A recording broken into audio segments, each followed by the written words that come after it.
Having difficulty breathing? Were you exposed to burn pits or chemical exposure or anything that affect your lungs? Let's talk about it. This is Veteran Experience, and I'm Russ. We cover all things VA, so let's cover this topic. First, let's start. What is asthma? Asthma is when the lungs and the airways that leads to the lungs have inflammation. And this inflammation can cause wheezing, shortness of breath, and even chest pains. Let's start with the basics. Asthma is a chronic condition that inflames and narrows your airways. For most veterans, it can be triggered by things, as I mentioned, chemical exposure, burn pit exposure, contaminants in the air that you were in contact with during your military experience. These are real hazards to your lungs. The most common symptoms is wheezing and tightness of the chest and shortness of breath. How the VA rates asthma? Now, this is critical.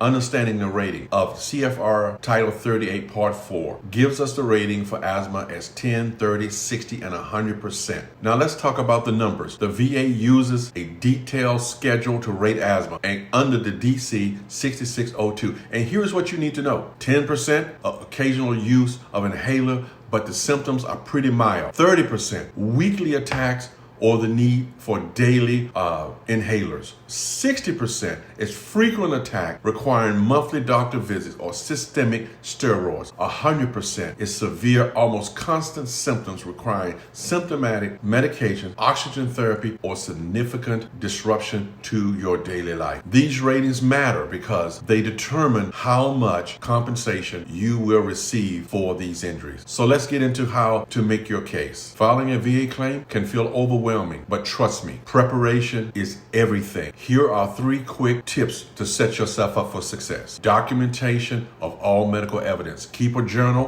also of your asthma attacks. How often do you experience these attacks and how severe are these attacks?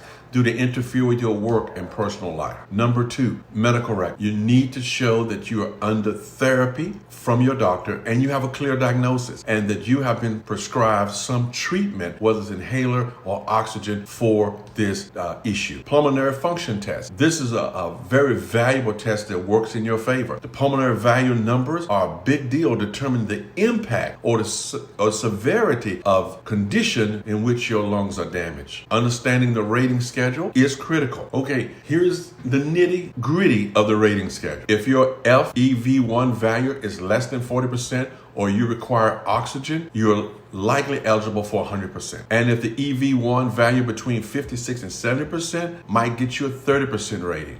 If your asthma is mild but still requires occasional medication, you might land at around 10%. The key here, be honest about your symptoms and get thorough testing. It is a difference between partial and full compensation. Common mistakes to avoid, and there are a few. Before you submit your claim, let's talk about common mistakes that can hurt your case. 1, inconsistent record. If you aren't going to your medical appointments, you need to start today to document your symptoms, to document the impact that those symptoms are having in your life. Undocumented medications. You don't assume that the VA will know all of your inhalers or your steroids, especially if you're not in the VA system, not linking it to your service. If you believe your asthma was indeed caused or worsened by your service, make sure that that is crystal clear in your presentation at your CMP exam. I would suggest getting a Nexus letter from a third-party doctor to do a Nexus to connect those things together, because your Nexus will be critical if you have been out of the service for more than 12 months. Look, I know dealing with the VA and dealing with asthma doesn't make you feel comfortable. It makes you feel stressful, but there is hope in dealing with the VA and these compensation,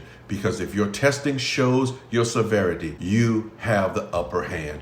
You just need the connection. So take a deep breath, no pun intended, and get started on your claim. Today is the day you need to start. If this content you have found valuable, like and subscribe.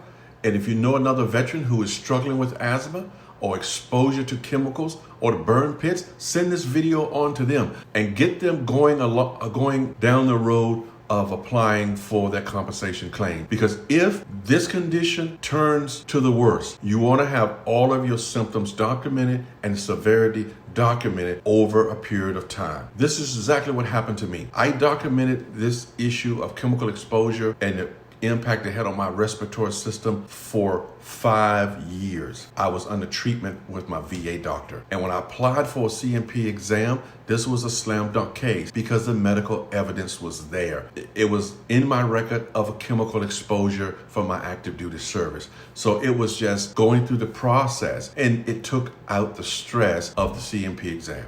So again, if you know some veteran who's been in the Middle East and they've been exposed to burn pits or chemical exposures that damage their lungs, encourage them to seek treatment at the VA. Encourage them to document their medical records in a way that if it turns to be less than ideal condition, they're in a place where the VA will be able to support them medically and financially. Hey, this is Russ from Veteran Experience. As I always say, keep fighting for what you earned and what you deserve.